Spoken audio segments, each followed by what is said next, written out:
Good afternoon, everybody. Welcome to the Country Education Partnership Pre-Professional Development Series. My name is Brendan Ryan. The Country Education Partnership acknowledges the traditional owners and custodians of the land in which our schools, our families, and our communities work and play. We pay our respects to elders of the past, the present, and those that will lead their collective future. So welcome everybody. Today's session is the second in the winter series, and our focus is on change management, how to instigate change in your school, and how to manage tasks more effectively. It's now my pleasure to once again introduce the Chief Executive Officer of CEP, Mark McLeay, to provide us with an update. Mark. Thank you, Brendan. I just thought today I'd quickly mention two areas of advocacy that we've been very active in the last week or two. So one is around the support for acting principals and new principals, especially in rural areas, and just investigating to whether we're meeting the needs. And we've met with both government and Catholic areas and talking to lots of principals to put together some information there. So basically, what we're asking is, are we sure that no one's slipping through the cracks? And at the moment, most principals are having trouble saying that they could be sure that there's not a new acting print who's slipping through the cracks and not getting the support or collegiate support they need. So that's one of our focuses. And the second one, Brendan, is around getting equity with buses in rural areas. We know it's not always financially, but it's not the child's fault or the parent's fault that they go to a school with 12 children with only 4 on that bus run, and they should have access to public bus, to government funded transport. So it's one of the areas. We also do have a belief that you shouldn't be able to be in one country town and hop on a free government funded bus to go 30 k's to another rural town and go to the government school there. Your first choice should be the local government school unless you've got extenuating circumstances. So we've got quite a lot of communities where a lot of students are accessing buses and leaving town and travelling considerable distance to another location. So we're not we're keen to know the government's position on that, because it doesn't seem quite right. So they're two areas that we've been focused on lately, Brendan. Both a little bit controversial at times. Back to you. Thanks, Mark. May I ask, are they policing the idea of children going to neighbourhood school? That's the question. That's the question we're asking. Yep, very important. Yep. Thanks, Mark. Our normal housekeeping will apply today. This will be a 1-hour session which will conclude by 5 p.m. The program is being recorded, so you can review the session online at a convenient time. And of course, all past sessions are also available. If anyone has a question, please put that in the chat box. We will endeavour to check the chat box during the session and answer your questions. And before you sign off today, we would encourage everybody to complete the short survey at the conclusion of the session. That's important for us to get feedback on regarding the session and future activities. I'll now hand over to CEP Manager Morris Billy, who will introduce the guests and facilitate today's session. Thanks, Morris. Thanks, Brendan, and good afternoon, everyone, and welcome along today. Really looking forward to today's session. I hope everyone's somewhere nice and warm as we take in the information that's being shared. I have to admit that I've done a bit of reading today about change management, and I think I know less now than when I started reading. So I'm really looking forward to the conversations that happened today. A little later on, we'll be hearing from Ben Soumilas from Inverloch Primary School and our own Heather Macalister. So looking forward to that. But first up today, someone who probably doesn't need an introduction, but is going to get one anyway, and that's Rob Pyers, who was a past principal at Horsham College. and also helped navigate a lot of change in his time at the college there. And I'm sure he won't mind me letting people know that he won statewide recognition in 2018 for leading a major revival at his school. And that doesn't come from luck, that comes from really hard work and knowing your community. And he did a lot of work in the areas around increasing numbers at the school, community confidence, and school improvement.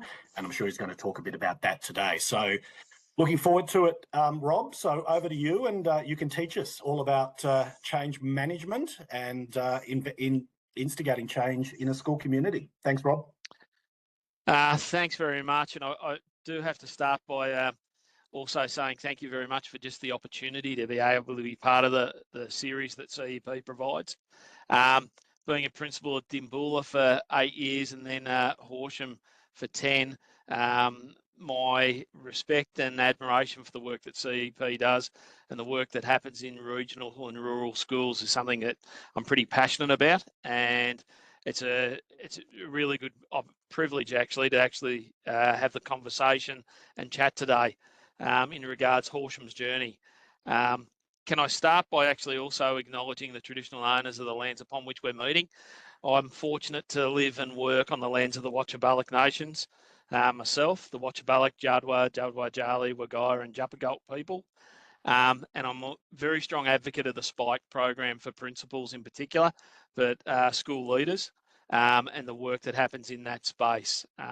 So just to acknowledge that it's an ongoing journey, and education has been a substantial part of Australia's history for over 60,000 years. I'm going to attempt, while sitting in the car out front of Gumsand in Ararat, to share my PowerPoint. So fingers crossed, people, that this works. And the title for my presentation is about actually doing the simple things well. 18 years as a print and 3 before that as an AP. I think one of the things I'd love to go back to the principal at Dimboola Memorial when I first started was slow down, don't do as much, try and actually acknowledge the fact that you've got the job and you've actually got the opportunity to show that you're the principal by taking people with you in the journey. I'm starting with the parent opinion survey at Horsham College in 2014 in the school that I walked into. I was very fortunate that I had Brendan Ryan, our illustrious chair, president, CEP, as my, I think it was R&L or something along those lines, Brendan, at that stage. And effectively, I was walking into a school which had lost its way in terms of its connection within staff, with leadership, with the school and the community, and with ultimately the students in terms of what it was trying to achieve. It's a pretty confronting parent opinion survey. I don't have an answer and have never been able to quite work out why student safety is the anomaly. But when you look at school connectedness, stimulated learning and teacher morale, you look at that graph and you go, they're probably the 3 core fundamentals that you want to look at a school to see what's happening. And then you look at general satisfaction. So what are parents actually happy with their kids being at the school? The first part of our journey was effectively to try and go back to what was actually our why. We at the time were a little bit controversial. We brought in leading teams. We worked with them for 3 years. We stepped away after 3 years because the program was probably too much focused in terms of industry business organisation, and within a school context we do work in a different parameter. But ultimately for us, the values and the expected behaviours behind those values were critical in terms of our first step of stabilising and actually looking at how we worked and what we expected from each other. And they had to be values which were led by and could be lived by leadership, by staff, by students and community. And there was a lot of consultation through that process. Because of the relationship between staff and leadership, I think one of the critical things that we did was actually give the leadership of that process to one of our staff, but we facilitated and coached them through that process of coming to those values and then unpacking what those behaviours were. At Horsham College, underneath those values are some things which became, I suppose, some would say Pyers bingo over the journey, but it was more than that. It was, to me, the actual things that our leadership team lived by. And I think school improvement starts with a leadership team, and a leadership team which is united. And I had a great opportunity a number of years ago to listen to a Greg Son, who actually was CEO at Brisbane Lions and at the time was at Collingwood. And being a devout Carlton supporter, it was a pretty tough gig to go into Collingwood and listen to somebody there. But he's now been taken up by the AFL. And at the time, he said to me, hire hard, manage soft. Give clear direction to the people that you hire of what you expect, and then let them go ahead and do what they need to do. But your role is to be a coach and a facilitator. And the leadership team that I worked with, and I'm really proud to say that the numbers which have moved on to be principal, assistant principal in that team is really substantial. Meg Wolford's taken over from me as the substantive print, and she leads a fantastic assistant principal team of people who are committed towards living those values and living those behaviours. The behaviour you walk past is the behaviour you accept. If I walk past a student who's not wearing the right uniform, if I walk past the rubbish that's on the ground, I'm not setting the example that I expect everybody else to live by. Collaboration to me is the key to a successful school, and being able to make sure that we work in an open and transparent way to be able to do that's, I think, pretty critical, because too often it's the hearsay and innuendo that actually provides the blockers towards actual success. Targeting our resources and targeting the work that we did was really important, and keeping a sharp focus. I'm a really strong believer in only a couple of whole staff goals and only 2 to 3 key improvement strategies, but having targets which are really relevant to what you want to try and achieve. And for me, the other is, as a prin and as a leader in a school, it's actually taking the time to actually see the work that's going on. It's really easy to get caught in the 5% squeaky wheels outside, but to actually look at what's happening in your school and look at what the 95% of what's happening in your school, it actually refreshes you, and it actually help you find your center for the real work that you're actually achieving and the success you're achieving. I'm a Mazzano person, and I've stayed with that over the journey. Mazzano took me to data and making sure I understood the importance of data. I never quite, to be honest, understood why we stepped away from a proven practice in terms of approach. It had the data behind it. It was a clear process in terms of the fundamentals of what we needed. And to me, getting a safe and supportive and collaborative culture is your starting point as a school. The curriculum and the engagement in curriculum, I know there's always the chicken and egg conversation around it, but to me, it's always been based around what's best practice, but what's the best classroom environment to allow that to take place, and then working towards the other as you go. As I said, for Horsham, it was about living and putting in practice the practices and the processes.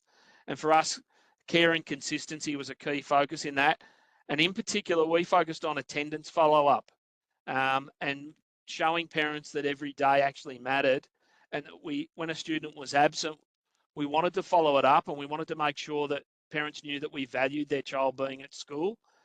And whilst it was a key focus in terms of workload, the impact of that and the ripple effect of the school actually caring and the conversations that happened as people followed it up meant that the relationships within our school changed. And in that dip that you have, and then that growth period, the growth period was absolutely fantastic to be a part of as we started to change and bring back effectively, the scary is to say, the middle class of Horsham back to a government school away from private schools. It was, to me, a really substantial thing for us to be able to actually say that we were building a level of confidence in state education again in Horsham and in the secondary school space. Considering the basis for our success in Horsham was really strong private and public primary schools, which had done a fantastic job in both spaces. Our commitment to working with people and working together is one of the things, and as I mentioned, the unimproved absences was a key thing. We had a target of bringing that to unexplained absences below 3%. When I started, it was around 40. It's a pretty proud group of people in our PLTs when they can get it to below 1% and the impact that makes. And what it resonates again is that every lesson, every day counts, and it's important to us as a school. That's the change, as you see, in terms of attendance that happened at Horsham College in that period of time, in terms of where we sat versus our like schools.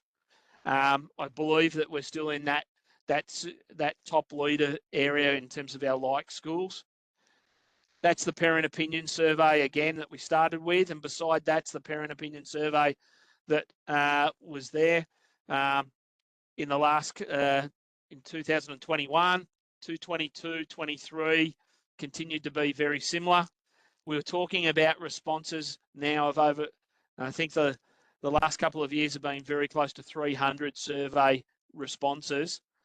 It's not picked off data, it's genuine data. General satisfaction staying above 95%. And what's happened is those results have then continued in terms of reflection into VCE, VCE completion rates, positive pathways. We sit at a 95% positive pathway out of the school to either tertiary or further education or full employment. And for a school of just under 1,100, that's an amazing stat in terms of what we're doing, which is our core business, is actually the positive pathway out. The school's averaged the study score over the last 3 years above 30. We reached a peak of 32. And Meg was pretty proud to reach out to me over the last couple of days and tell me the NAPLAN results are back above state benchmark across the board for Year 9, which I think's a fantastic achievement. But it also, to me, says that the work's been continued and it's sustainable, it's embedded in terms of the practice. And again, it goes back to trying to target the work and build it towards, for me, an achievable thing that everybody in your school takes with you and becomes part of your way in terms of the way that you work in your school context. I'll finish it there. Thanks, Rob. Just a quick question before we hand over to Ben, if you can. Fantastic what you were sharing there. Can I just take you to the staff in the school and how you actually assess staff's motivation and their capacity to change when you're coming in with this agenda? How do you balance that with what you're trying to do?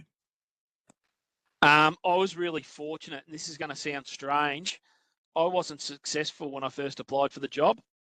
And in fact, when I went for the acting, when I was asked to do the acting, a friend had been asked beforehand, and he told me that I was fourth in line. I wasn't even third prize in the beauty contest, which looking at me online, you can probably understand, Morris. Look, the realities were that I was fortunate enough to understand pretty quickly that the school needed actually to focus on its values and on care in particular. This is a human job. We work in human organisations, and for everything that we throw in terms of process, data and other, it's building a culture that actually builds expectation. And it builds expectation about who and what we're trying to achieve as staff, but also about what we think we can do to impact on a student's life. I have to say, one of the best things for us was how we went about recruitment and what we did. And I have to say, one of the things I didn't delegate was chairing the panel for teaching positions, but I used that as a tool to professionally develop my leadership about what we were looking for in terms of aspects for key characteristics in our school, for the people that we needed to bring and what we wanted to bring as part of our school community. Excellent, thank you. As mentioned earlier, if you've got any questions or follow-ups for Rob, please keep them on board, and we can come back to them as we go this afternoon. Want to go to the other side of the state for a bit now and head over to Inverloch, to the primary school there, and Ben Soumilas, who's the principal there. Ben, as you join us in this conversation, I'm sure you've got plenty to share and reflect on, and I think you're going to focus a bit about using technology when it comes to inclusive and strategic planning for change as well. So thanks for joining us, Ben, and welcome aboard. Thanks very much, Mike. I'll just get my screen up, make sure we can see where I'm up to. Is that working all right, Kira? Yep, we've got you there. Is that right? Very good. Well, I'll get started. I'd probably like to sit there a little bit longer and hear a bit more from Rob. So thanks very much, Rob. Shame that I have to talk now, and I would like to hear a bit more about your journey and what your team achieved. I'd also like to acknowledge the country that I work and live on, and I'm very fortunate enough to be in a beautiful place down here on the Basque Coast, and the traditional custodians of the land here are the Bunurong and Boonwurrung, and I'm pretty happy to roll my R's on Boonwurrung, because a lot of people say Boonwurrung, and I've connected with some local custodians over the last year or two, and they've said they can't actually roll their R's, but I'm saying it correctly, so I'm pretty happy with that, and loving that I love to continue that tradition of getting together and meeting with people, a long-held tradition in this area to share stories and have a yarn, I guess. I'll introduce myself. Yes, Ben Soumilas is my name. I'm fortunate enough to be the principal at two schools. So about 10 k's inland, we have Conwack, our other site, and so you'll see on the screen there we've got about 465 students at the moment at Inverloch, and only just down the road 32 students. So at Conwack, we do share I guess the admin is all done out of Inverloch.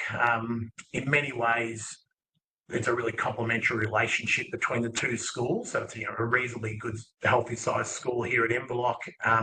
Not a huge school, but and then we've got the best of both worlds. Sometimes you'll have families going between the schools and change enrolments, and I love it that we've got two options for our local families. They can choose what might suit them best. They want something more intimate. Probably, if I'm honest, Conwack probably get a little bit ripped off because they don't necessarily get the presence of a senior leader there often enough through the week. It's difficult to get out there, but a little bit of magic happens out of that small setting that's different and unique. But that's part of the context. I just thought I'd share a little bit here. I just sort of pulled a couple of snapshots out of our school performance report from last year, and you get a bit of a sense that we seem to perform reasonably well in reading. I'm just only looking at NAPLAN at the moment, but similar to other schools, but numeracy we're probably not so strong in. But also our students tell us they're well supported at home. They tell us that they're active and connected to the community. ATOS tells us that, but for some reason they're not all that happy at school. So that's been something that it's improving, but we've got to get to the bottom of why aren't they feeling as supported as they should be at school. We've worked a little bit on, I didn't want to bore everyone with my AIP details, but we've worked a little bit on an elevator pitch, and all the staff have had a bit of a go at it. And I've sort of tried to, I jumped into an elevator and I had 1 minute with Mark to tell me, and he said, what do you do with what's your focus this year? I want to be able to tell him if we're going a few stories up, I might have it a little bit longer. But if I've got one floor to go, I reckon I could get it down to 5 words. And so for us, what we are working on this year is certainly strengthening teams and feedback culture. So at the core of it, that's what we're doing. And then what we're thinking is, amongst many things, that we need to improve the universal tier 1 practices, and probably for us, that's okay. We need to build some more time in for learning specialists. We need to make sure we're coaching and doing the peer observations, and we've had some coaching done around the tightening up the PLC process, that sort of stuff. Another thing we knew we need to do was improve our response to intervention, and so we're looking at, how do we do a referral process? How do we strengthen that wellbeing team? How do we, we're introducing new screeners and assessment schedules, that sort of stuff, and more time for our learning specialists, designated time to actually dig deeper into our data. So that was that area. But where I want to focus today was probably more around sharing a story, a specific story around, it's not so much what Rob had before, that long journey with a magnificent success story at the end of it, or towards the end, and it continues and it's sustainable. I really wanted to share more of a story of where we're still learning and where it's still a work in progress. And it was essentially us saying, well, we really need to improve how we utilise our ES workforce. We've got this, what we would all be complimentary about, this wonderful, committed ES workforce, but we're looking at saying we're not getting the most out of this group. We think they're capable of so much more at our school and could make a huge difference. So that's where I sort of want to focus my my story on today. And if I look at implementing change, from this point of view, I'm not trying to pretend that I'm some sort of expert here. I want to be really authentic about communicating that it's not me sort of showing people who are watching today or listening later on that have a look how good I am right now. I'll tell you how great I've been as a leader. I'm in my second year as a Prin. I'm pretty raw and green. We're doing a bit of work across the network on implementing change. I'm seeing some of these models that come across. We've got the Education Endowment Foundation model. We've got an Aero one.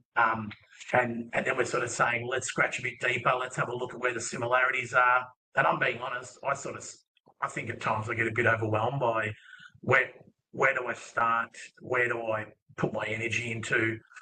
Have I got it? I can see that I haven't done it right in the past. How do I bring other people along with me? We're a relatively new set as far as a group of professionals. I think we've got these wonderful skills and complementary sort of characteristics, but when we're not necessarily a highly effective set yet, we haven't got a whole lot of runs on the board or anything in the bank. So we're all really in the early days of our roles here. And so for us, I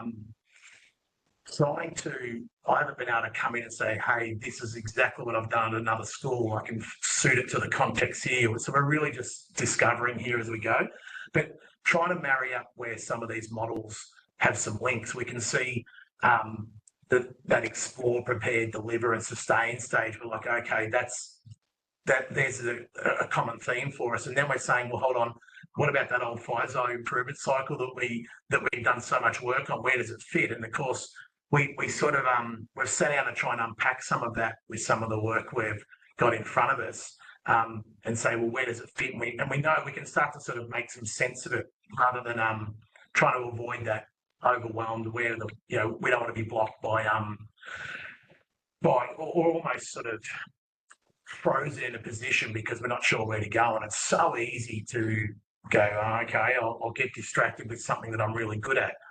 From my point of view, I can put a cape on and go outside and look for the rat in the roof that I did yesterday, and and go and unblock the dunny, and the sink was full of sand, or get called out to work on that dysregulated kid, and I can go co-regulate and talk him around. I've built a good relationship, and I'm really comfortable doing those things. Maybe not the dunny so much, but the other stuff I'm quite good at. Well, this stuff's not necessarily my strength area. And then we've also got all different pieces of experience with some of Breakspear's tools. We've done some of that training in the past at different schools. And we're all sitting at the table going, well, where do we bring that into the process?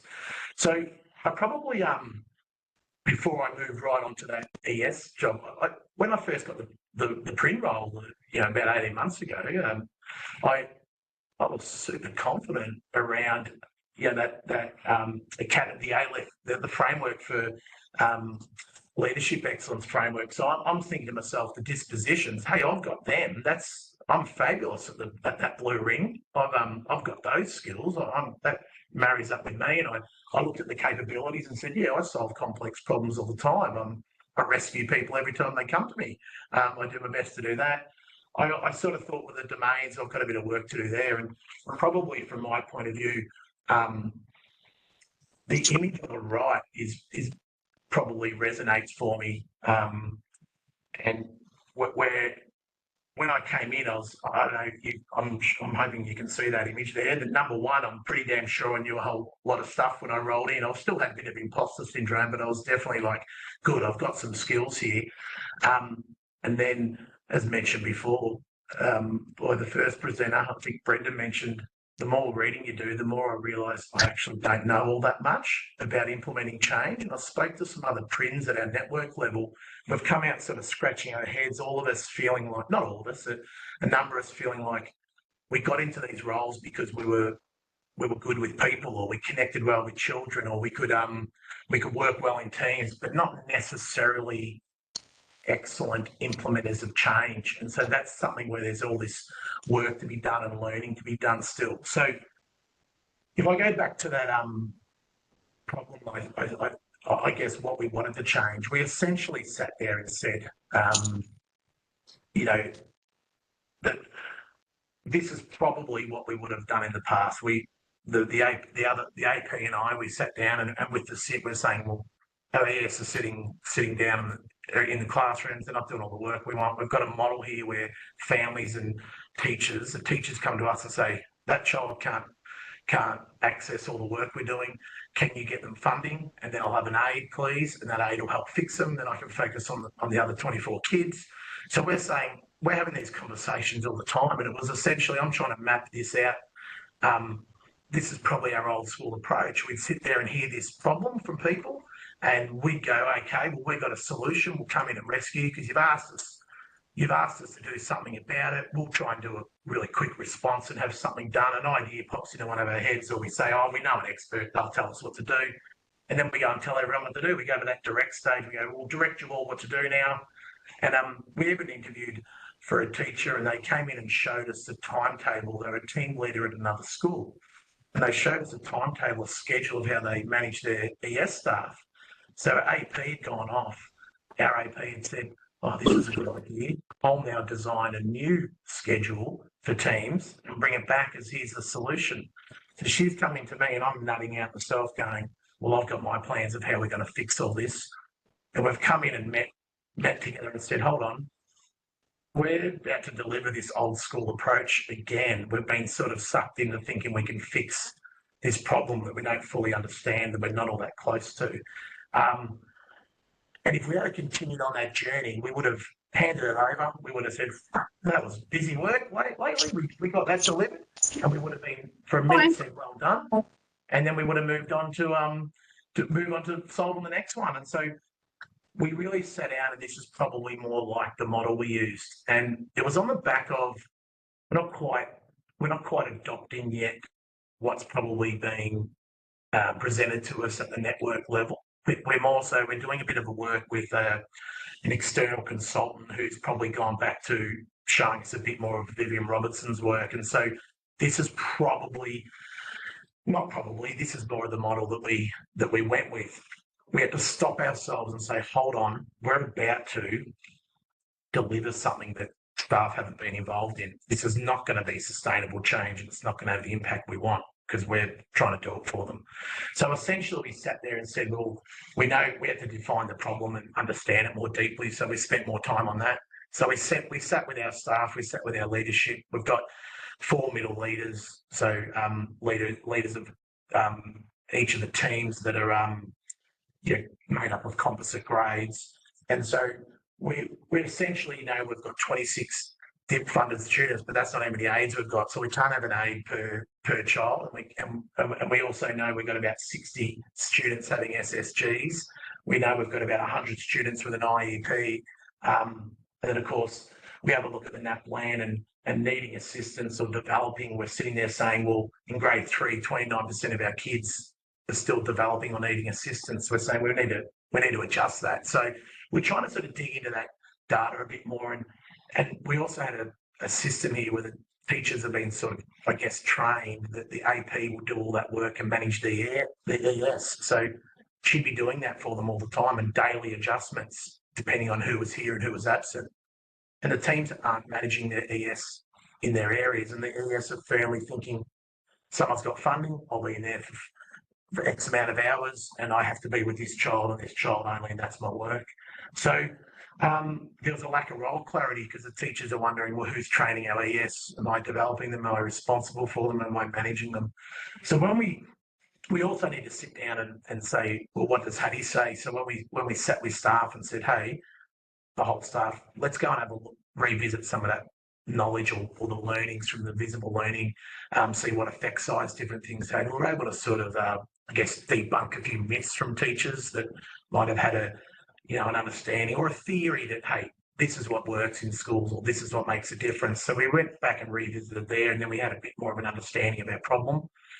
Then we sat with them and said, okay, our theory is that if we give the teams more autonomy to manage the ES, so you might be in grade 3, 4, and you've got 6 classes. We've given you 4 aides full time for 4 ES staff full time for the week.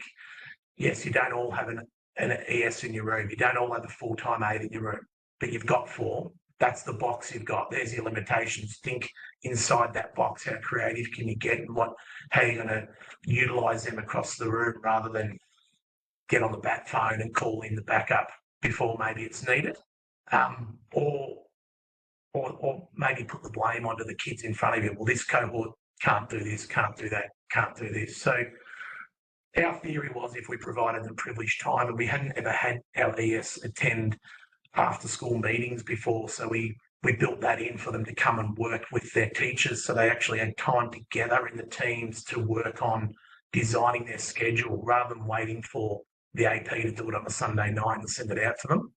So then we sort of said, well, our theory is if you start to tell us a little bit more about what you need and it's realistic, we might be able to appoint some more ES if you can show us that it's really needed, or start to allocate some more professional learning. And then essentially we said, let's introduce it, let's go for it. So we were able to sort of, I guess, see that we haven't quite got consistency through the school because the grade 5, 6 team are doing it much different to how our 3, 4 team are doing. And we probably look at the 5, 6 and say, hey, that's a pretty good model for us. But right now we're saying to 3, 4, you've designed it. That's what you think fits for you. And that's how so it's okay for us to let that happen as we implement it. Because now the monitoring stage that we're in at the moment is we're able to stop and adapt and reflect and say, well, we have a middle leader meeting every fortnight with a print team member where we can check in and touch base on how the ES are being utilised and the difference it's making. We're able to look back down the quality of our SSGs and our IEPs because our ES staff are now connected to it. So actually the teachers are saying, oh, you're right in the team. You're not just appearing every now and then, depending on what the print team have scheduled. We've actually allocated you your work and brought you in closer, and our ES are now seeing, oh, that's what the professionals, is that what the paediatrician recommended? Is that what the psych said should happen for these children? Is that what the OT's goals were in the speech, he says? So our walkthroughs now, I don't walk through coming out annoyed and frustrated that there's a teacher doing explicit teaching and an ES there sitting next to their student who probably doesn't need them right then and there, probably could be doing something with a small group in a breakaway space, or giving them multiple exposures to something that's already been learned throughout the morning. So for us, the story so far is that they are more connected. The schedules have been designed by the teachers. We've got teams coordinating. So our team's not teams of teachers, it's teams of staff now. That's what we're seeing so far. We're getting less minor disruptions in class because we believe that one of the reasons is our students are more engaged in their learning and having more success in there. We're early days in this. This is sort of really a work in progress this year. We're getting lots of positive feedback from our middle leaders and saying it's working, but there's adjustments and a bit more sharing needs to happen across our teams. We've also had minimal pushback from parents because we were finding our parents say, So my child's got a dip, they got funding, how many hours does that equate to? But now we're saying, hold on, this is what their intervention looks like. They come out 3 times a week for this. And we're seeing that our teachers are taking on the responsibility, not going, well, if you've got a tutor, my child leaves the classroom for 3 times to go to the tutor, but that's not my responsibility. They just come back and then I get back to work. So we're seeing that sort of bit more of an ownership there. We're also finding very quickly that our ES are not so much underskilled, but definitely we need to invest in building their capacity. So that's become really clear early for us that I think we're asking them probably a little bit more of them, but it's not in their skill set. So we can't be annoyed or frustrated that they can't do what we want them to do. We need to invest in it. And that's been a real challenge to find the time to train. We also then saw that our process was really marrying up with those models that have started coming through at the network level, where it's explore, prepare, deliver, and sustain. We're seeing that our process is sort of is essentially marrying up. So we don't have too much to shift with what we've been trying to do if we want to marry up with the work that's happening across the network. And now we're working in triad. So we're very much connected with Leongatha Primary School and Phillip Island Primary School, or Cowes Primary School on Phillip Island. And so we don't have to sit here and say, oh, we've been doing it wrong. We can actually say that, well, the model that we'd set up does align with what the advice is for us at the moment. I just want to show you this slide. One of the reasons for it is our plan is, and I'm nearly done, the plan is we wanted to do a considerable amount of work on introducing positive classroom management strategies. I'm sure many schools are. And so one of the more recent resources that had just come out at our network level was looking at this checklist on the right there. And so for us, even though we thought, oh, we're doing a much better job, an improved job of how we tried to implement change with our ES staff, we then went about introducing and implementing, or I guess exploring the positive classroom management strategy. We started to rush that in to deliver it. We realised when we saw this checklist, hold on, we've actually rushed the delivery of the positive classroom management strategy. So going back through this checklist has made the SID say, oh, whoa, let's back off a little bit here and reflect on what steps have we missed. So that's been another learning. And again, I said at the start of a presentation, I'm not jumping on here to say, hey guys, you're about to be blown away by someone who's nailed it. I certainly haven't nailed it. But we are really happy, or no, we're not necessarily happy, but we're satisfied that we're making progress and we're improving. I guess to finish off, I'd say what we're really finding out is it's okay to be learners, and that's been good. So we've been able to sort of lower the guard, and we don't have to mask that we're so super capable. We've been able to say as a group, hey, we're not all experts at implementing change, work in progress. We're finding out that we are making progress. We are utilising our ES better. We're still going to keep working on how we measure that change and that difference. But we're also making progress at how we do change. It's not locked in yet. It's not fully locked in yet, but we're learning that a clear process does help us avoid that sort of solutionitis, where you just go, yep, we're conditioned just to come and solve it for everyone. We've actually brought people in and they've co-designed it, co-diagnosed it, then co-designed it, and we thought that has had a big impact. And it's avoided that ad hoc approach. I'm certainly guilty of that in previous years in other roles at other schools where started one thing, moved on to the next thing, started another thing, kept moving, come back and realised, that's not embedded. And I look back now and think, don't know how it ever was going to be embedded or sustained because we didn't do process thorough enough. We've also found that we could probably really focus on how we monitor and diagnose our next step. I think we've shown that we can do the problem well, design it well. Monitoring is probably key for us, and then just being able to come up with how we adapt from here. That's probably a key bit. We can see, we've got some work to do here. We've also found out that urgency to implement something's okay. So a little bit of pressure to, hey, come on, let's get something started. But we're finding out we don't have to move too quickly. It's really hit home for us that we don't have to jump onto the next big thing. We can just take time to get good at the things that we want to actually do. And we also say, like, I've been guilty of this for many years, and so have the other people on our CIT.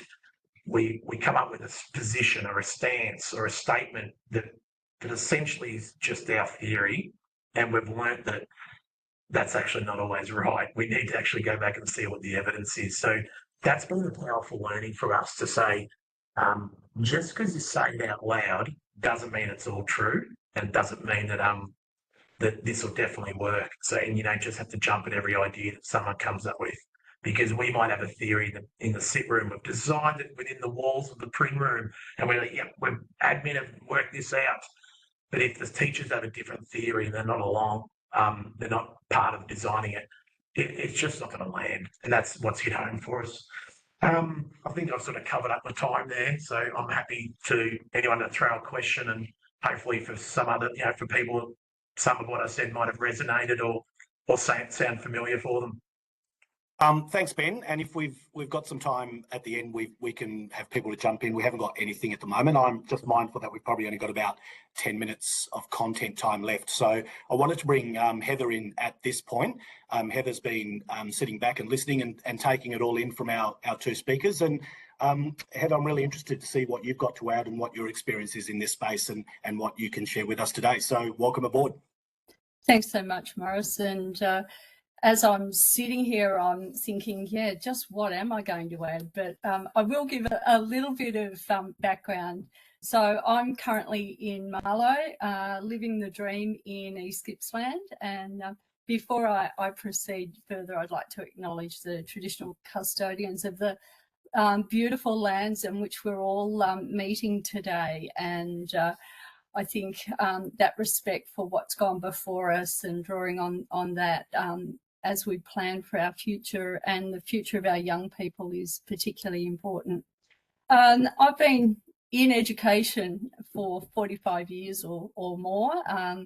Sounds an awfully long time. Doesn't mean to say that I'm wise or I've got any great pearls of wisdom, but I guess what it does say is that I've been fairly committed to outcomes for young people in rural areas, because I think there are a lot of disadvantages, but by golly, if we do it right, there are also a lot of advantages in living in these areas that we live in. So my background's been secondary education. I had the honour of being the principal at the school that I attended as a teenager, which was, quite a privilege, I think. In more recent times, I've worked as a SEAL in the outer Gippsland area and travelled around working alongside principals and leadership schools in remote areas. Over the last 18 months, I've been mentoring pre-service teachers through CEP's Teach Rural initiative. And that's sort of, if you want to look at something that sort of caps off your career and is a real positive for you in semi-retirement, that's certainly a privileged position, and currently working as a project officer with CEP. So I am aware of the challenges of leading a school community, of the isolation in rural areas and the responsibility of leadership. But I guess I'm also really appreciative of the rewards and the fulfillment that comes from the position. And I think if I've learnt one thing over the time, it is to never underestimate the impact and the influence of leadership and the privilege of that principal position. And I think if you go into that role with good intent, that you keep the students at the centre at all times, then you might go wrong in some ways, but I think at the end of the day, you can hold your head high and you can be proud of what you do. So tonight I'm going to share just a few observations, and certainly not definitive. The conversations around change management, building sustainable change in your school, how to manage tasks more effectively are ones that need to be had regularly, and they need to be tailored according to circumstance. I will apologise. I'm looking down at times at some notes that are scribbled all over the place, and I hope that it doesn't come out as a rather confused monologue, but let's see how we go. I think whilst there are some clear actions and some do's and don'ts, what you really need to consider is where you're at in your leadership journey, where your school's at in its journey, and at all times, what are the needs of your school community, the students, the staff, and the parents and carers. I think both Ben and Rob in their accounts tonight have illustrated very clearly that they have spent some time looking at their school, looking at what the needs are, and then they have set about their planning with intent to make positive changes. It's not a one size fits all, and I think Ben certainly alluded to that. You know, he referenced various experts, various advisors, models, all of that sort of stuff. And it's obvious that Ben and his team have taken the time to work out what it is that's appropriate for Inverloch. Not the same as what Rob had at Horsham. It wouldn't work. And I think, Rob, Ben, I really appreciate too your honesty there around being overwhelmed at where to start, where to put your energy. That is not at all uncommon. You can go through 40 odd years of education and still not be certain. And it's because you really care, because you want to make a difference, you want to get it right. And so I think two different stories, two different journeys. But what came out really clearly was that in all instances, that time to listen, to observe, learn the context and the culture, don't make assumptions, don't jump to conclusions. You can always learn, and solutionitis is something that I've learned tonight, which is a term, yeah, I quite like that one then. And it brought to mind, I've sat on a number of interview panels, and some in particular where you're appointing a principal to a school, and candidates will come forth with great plans. They'll have accounts of what they've done in their previous setting, and they've addressed the panel as if, well, here we go, I've got a solution. This is what I'll do for the improvement journey for this school if I'm appointed as principal. No respect for what's happened before. No consideration of the context, no time to get to know the people, no time to communicate with the community and actually use evidence that's available to you to assess what the real needs are, but coming in with a solution before the problem has really been identified. So that time taken, using the evidence, using all of the data sets that the department have got, and let's face it, there's a multitude of them, but you've got to sift through, you've got to work out what is the problem that we're really trying to solve here. And I think in both instances with Ben and Rob, the narrowing of the focus, not trying to achieve too much and not doing it all on your own. You know, it's pretty easy, I think, and I've certainly seen where, as a leader, you'll spend hours mulling over issues. You'll have thought about the problems, you'll have processed, you'll make decisions. You'll forget that other people aren't in your head. You're not going to make a difference doing that. What you need to do is to take others alongside you. Help your leadership team, or if you're in a 3-teacher school, help your staff all to understand the data. Why is it that we're going to take this direction? What are the actions that we're going to need to implement change? But what is it that we're hoping to achieve at the end of the day? And remembering students are at the centre of it. What difference will these actions make for outcomes for students? That's central. Sharing the load. I think often principals want to make life easier for teachers. They see that, yeah, there's a burdensome workload. Often we try to micromanage. Our intentions are positive, but often the outcomes may not be.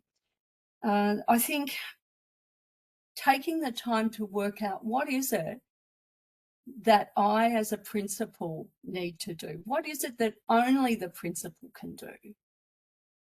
And thinking about, well, if I'm doing everyone else's role, Who's doing my role? That I think is critical, taking the time to step back and think about that and assess where you're at and also how you're empowering others.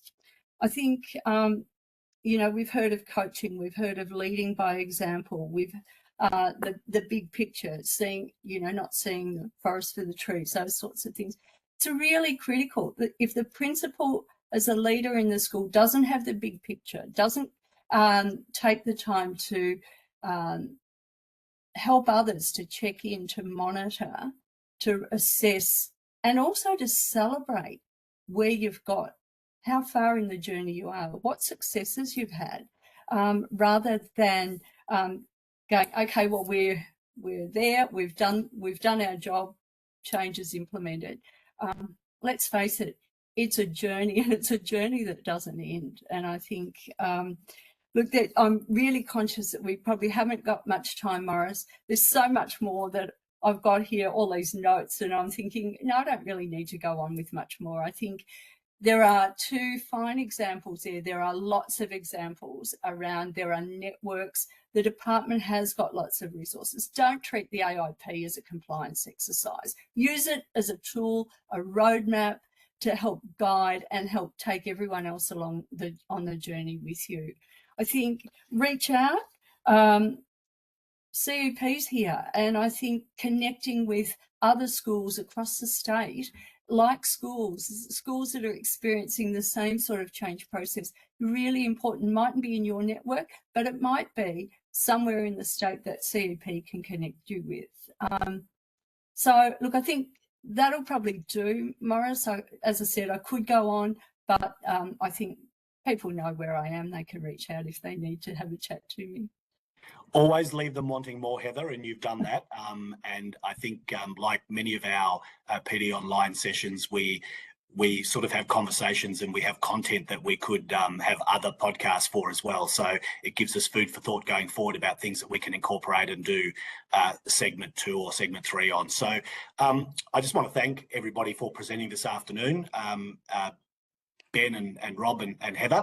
And just before I hand back to Brendan, I think, Mark, you just wanted to share something quickly before we officially finish up. Thanks, Morris, and thanks to everyone. Just 2 pearls of wisdom that I were passed on to me that I like. One is that you'll never see a school more clearly than you will in the first 2 weeks. So whether you carry an AI tool or a notebook around, you'll see things that you'll just walk past in later years. And the other one is the instigators of real change are the parents and the staff who come to you in week 4, 5 or 6 of your first week at the school, not week 1. So just it's a good thing for new principals and acting principals to keep in mind about maybe whose voice is worth listening to. So back to you, Morris. Thanks, Mark. Some good wisdom there at the end to add to all the wonderful stories and information we've heard today from our 3 guest speakers who, on behalf of CEP, I thank you all for sharing your information. And I feel like I know a lot more about change management now, and I know that it's something I never want to get into. So thank you for that, and I appreciate all the work you do in that space. Congratulations. Brendan, nearly out of time, so just hand back to you to wrap things up. Thanks very much, Morris. Can I also thank today's presenters and also thank all the participants for joining with us today. A reminder that the poll, the survey for today's session is included in the chat box. So please complete that survey before signing off today. The focus of next week's session is risk management, and there is a particular focus on managing school council. Please remember that you can go back and review the session at your leisure at any time, and all past sessions are also available. So that concludes today's session. Thank you, everybody. Bye for now.